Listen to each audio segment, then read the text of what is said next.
They called her the People's Princess. She had beauty, kindness, and a heart the world adored. Yet behind the fairy tale crown was a woman trapped in loneliness, stalked by cameras, betrayed by love, and ultimately killed in a Paris tunnel.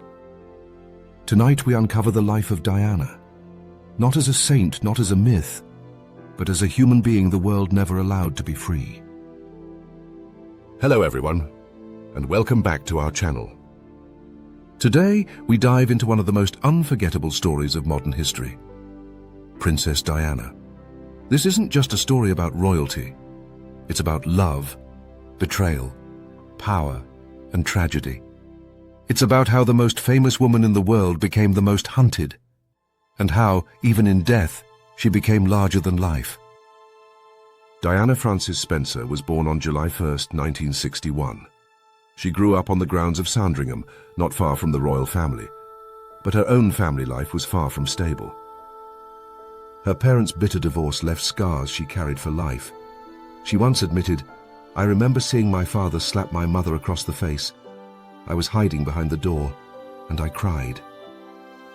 As a teenager, Diana was shy, awkward, and by her own words, never considered herself clever.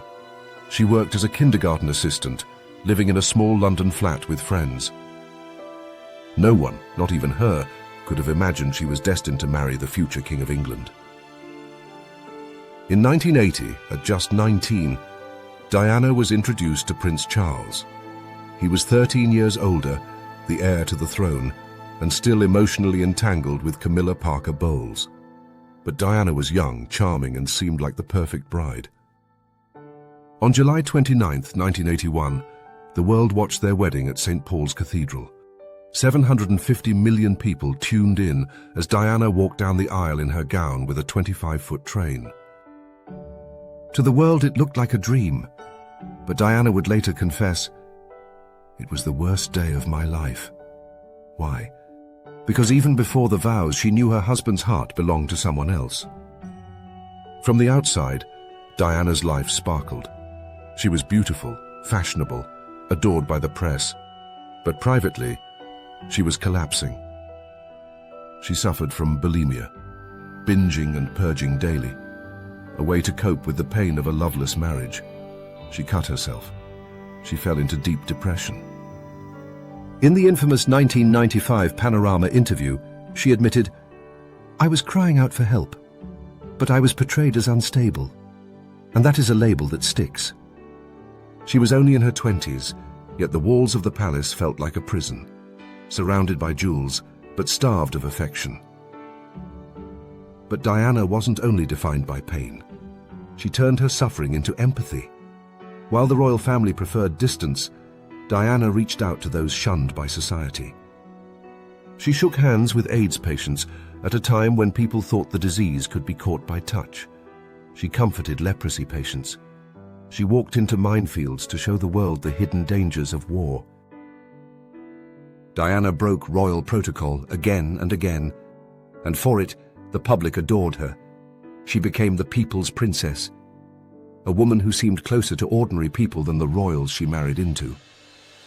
But this popularity came at a cost. The press obsession grew unbearable. Photographers followed her everywhere, hounding her at every corner.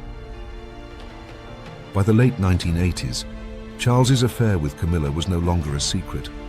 Diana, heartbroken, admitted, "There were 3 of us in this marriage, so it was a bit crowded."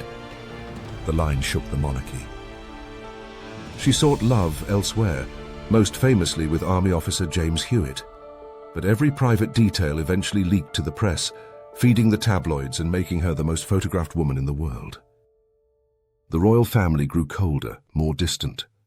Diana felt betrayed not just by Charles, but by the institution she had married into. In 1996, Diana and Charles divorced.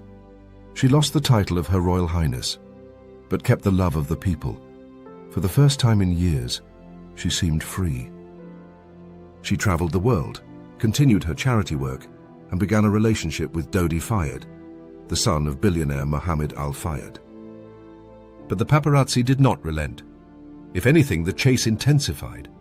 Diana told friends, "I'm not going to be queen of this country, but I'd like to be queen of people's hearts, and she was.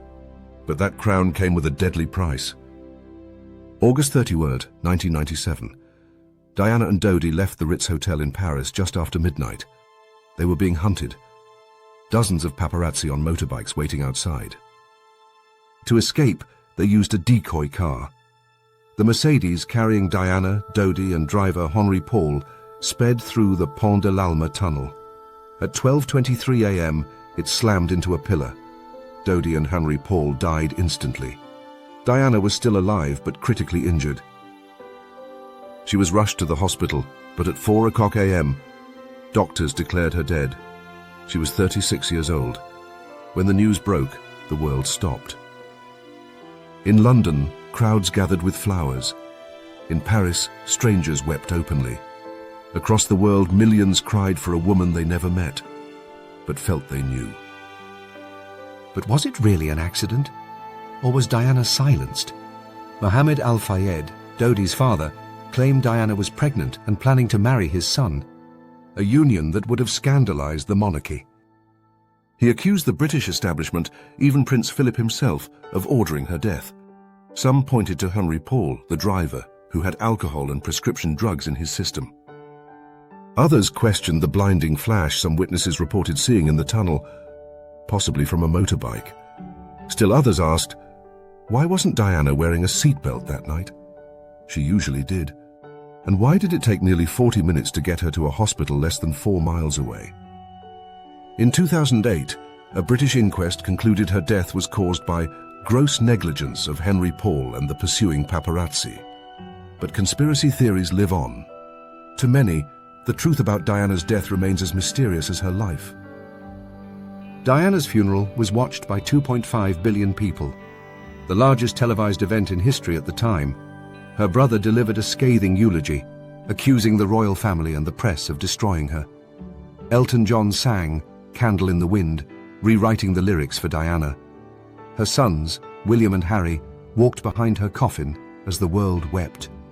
They were just 15 and 12. Today, Diana's influence is everywhere. Her sons speak of her often. Harry says, "I will always protect my family because I saw what happened to my mother." William has carried on her charitable legacy, while Harry and Meghan have openly linked their struggles with the same ruthless press Diana faced.